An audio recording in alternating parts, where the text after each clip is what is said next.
आज से कुछ अर्सा पहले मुझे पता चला था कि एक ओवरसीज पाकिस्तानी है, उन्होंने किंगडम वैली के अंदर इन्वेस्टमेंट की थी, कोई 3 से 4 करोड़ रुपए अमाउंट थी उनकी। तो उन्होंने मुख्तलिफ फोरम को यूज करते हुए किंगडम वैली के जो ओनर हैं उनसे अपनी पेमेंट जो है वो रिकवर कर ली है। तो सच्ची बात है कि मैं सुन के खुद भी बड़ा हैरान हुआ। मैंने कहा यार ये कैसे हुआ? तो फिर मुझे दोस्त ने बताया कि इस वक्त नैब जो है वो काफी मुतहर्रिक है, और जो लोग भी नैब को एप्लीकेशन वगैरह दे रहे हैं, जो भी हाउसिंग सोसाइटीज जिन्होंने फ्रॉड वगैरह किए, तो नैब काफी मुतहर्रिक है और उनको रिकवरी मिल रही है, चाहे थोड़ी बहुत कटौती करके भी मिल रही है, लेकिन उनको मिल रही है। एक और दोस्त ने मुझे बताया कि एक हाउसिंग सोसाइटी के खिलाफ कोई 20 से 25 लोगों ने नैब में एप्लीकेशनें दी। तो उस हाउसिंग सोसाइटी की मैनेजमेंट को जब पता चला कि हमारे खिलाफ कुछ एप्लीकेशनें हुई हैं, तो उन्होंने फौरन किसी भी जराए से वो जिन लोगों ने एप्लीकेशनें दी थी उनके कॉन्टेक्ट नंबर लिए, और कॉन्टेक्ट नंबर लेके उन्होंने रिफंड की अमाउंट अदा कर दी और उनको कहा कि जी आप अपनी एप्लीकेशनें उधर से वापस ले लें। ये चीजें हाईलाइट नहीं हो रही, लेकिन इंटरनल तौर पे थोड़े थोड़े करके जो लोग भी बंदा इस वक्त नैब में जाके एप्लीकेशन देता है, तो उस हाउसिंग सोसाइटी की मैनेजमेंट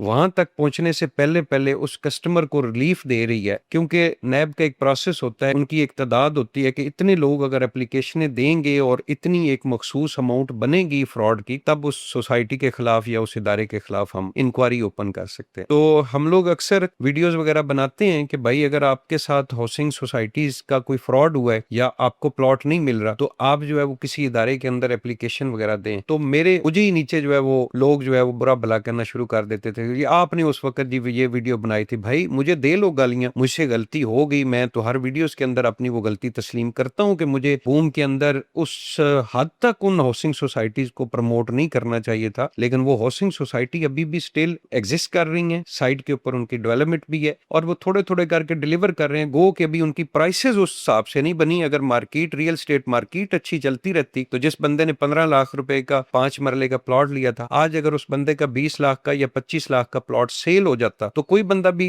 खिलाफ बात ना करता। रियल एस्टेट मार्केट डाउन हो गई, आने वाले टाइम में बेहतर होगी, तो शायद इन लोगों को भी प्रॉफिट हो। लेकिन अगर आप फिर भी किसी हाउसिंग सोसाइटी के ऊपर सेटिस्फाई नहीं है, आपने कोई बुकिंग करवाई हुई है, वो हाउसिंग सोसाइटी आपको रिफंड नहीं कर रही, तो भाई आप नैब जाएं, एप्लीकेशन दें। पिछले दिनों नैब ने एक खुली कचहरी का इनकाद किया, तो उसमें एक सिर्फ हाउसिंग सोसाइटी के खिलाफ लोग पेश हुए, लाइफ रेजिडेंशिया के खिलाफ, और किसी भी हाउसिंग सोसाइटी के खिलाफ कोई बंदा उस खुली कचहरी में नहीं गया। तो आप जो मर्जी मुझे गालियां देते रहें, बाकी डीलर्स को गालियां देते रहें, बुरा भला कहते रहें, लेकिन ये एप्लीकेशन का प्रोसेस आपने खुद ही करना है। आपसे गुजारिश है कि इन गालियों का बुरा भला करने की बजाय आप इदारे जो हैं उनके पास जाएं, उनको एप्लीकेशन दें। उनका बड़ा आसान सा प्रोसेस होता है, वेबसाइट के ऊपर वेब पोर्टल है उनका, वहां पे एप्लीकेशन दे सकते हैं, उनको पोस्ट कर सकते हैं। तो इस वक्त मेरी आपसे गुजारिश है कि नैब का जो डिपार्टमेंट है वो काफी मुतहर्रिक है, और अगर आपके साथ कोई फ्रॉड हुआ है तो आप लाजमी उसमें जाके एप्लीकेशन दे के रिलीफ ले सकते हैं।